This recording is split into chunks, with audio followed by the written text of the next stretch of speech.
And despite the wetter weather last week, we have been fairly quiet over the weekend into yesterday and even today. Showers and storms fairly limited, very isolated with that drier air currently in place.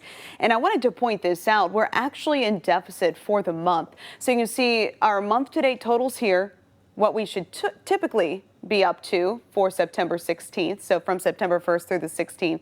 And then those are the deficits right there. So for Fort Myers, we're down by about 1.5 inches going back to the start of the month. For Punta Gorda, we're down by about 2/3 of an inch. And then going back to January 1st, all of us are in deficit. For Punta Gorda, we're down by over 8.5 inches. And for Fort Myers, we are down by nearly 15 inches in the rain gauge. So if we're dealing with flooding issues now, definitely something that we have to make sure that we do get under control, especially before the faucet turns back on. Speaking of which, let's take you live outside, check on things here. Nice and quiet as we look live from our France Eye Care Tower camera situated just to the north of Alico Road. And as we look out toward RSW, we have some happy fair weather cumulus clouds, some high thin cirrus clouds, but not seeing those cumulus clouds grow very high vertically.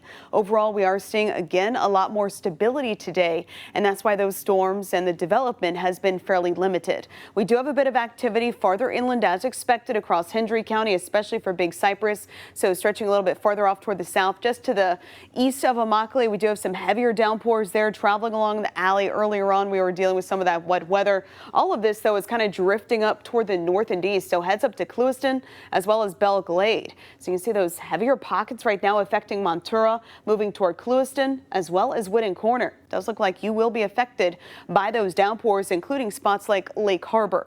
For the rest of us, things are going to stay quiet, partly cloudy, 86 degrees at 7 o'clock. By 10 o'clock, we'll start to see a little bit more cloud cover roll in.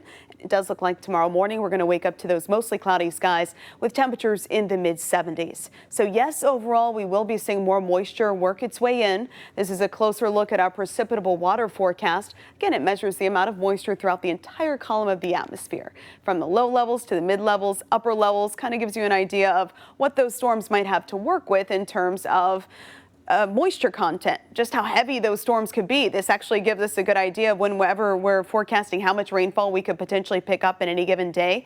This goes into it big time. But here's what's interesting. The latest numbers keep most of that green, that dark green, most of that moisture further offshore. So we'll kind of be in this lull, this break in between the dry air and the exceptionally moist air. Because of that, I'm going to pull back our rain probabilities just a touch. Still expecting likely showers and storms Wednesday into Thursday, but looking ahead to Friday, Saturday, and Sunday, I'm going to pull back those rain chances into the isolated and scattered range based upon the latest information. Of course, we'll continue to keep you updated as new data arrive, but as we head into tomorrow morning, mostly cloudy skies are forecast. Few spotty rain showers expected to kick off your Wednesday morning, staying mostly cloudy with another opportunity for scattered storms as we head into the afternoon.